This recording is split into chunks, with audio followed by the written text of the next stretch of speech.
Beaucoup disent que si t'es intelligent, tu ne peux pas croire en Dieu. Mais ça, c'est faux. Beaucoup de spécialistes croient en Dieu, comme des docteurs, des avocats, des enseignants et même des scientifiques. Quand je vois une voiture, je me demande qui l'a construite.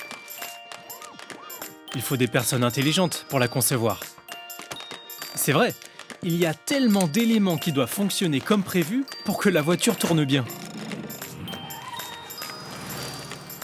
Si une voiture a eu besoin d'un concepteur, c'est pareil pour les humains, pour la Terre et pour l'univers.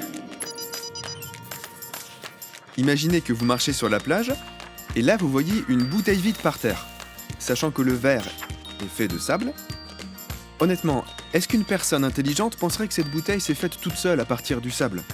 Bien sûr que non. Les chercheurs étudient les caractéristiques des insectes, des poissons et d'autres animaux pour créer de nouveaux produits. Ou améliorer ceux qui existent déjà.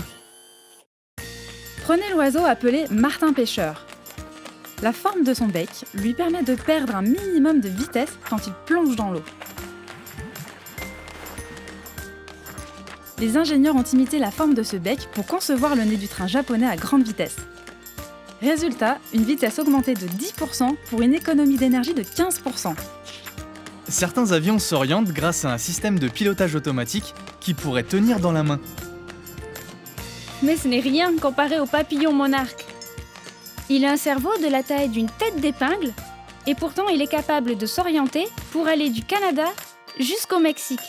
C'est plus de 3000 km. C'est impressionnant. On attribue aux humains le mérite de leur conception inspirée de la nature. Alors à qui devrait-on attribuer le mérite d'avoir conçu les originaux ? Tout ce qu'on observe dans la nature, les oiseaux, les papillons, les poissons. Tout prouve l'existence d'un créateur. Vous voulez en savoir plus ? Allez sur jw.org sous l'onglet Publications et téléchargez la brochure La vie a-t-elle été créée ?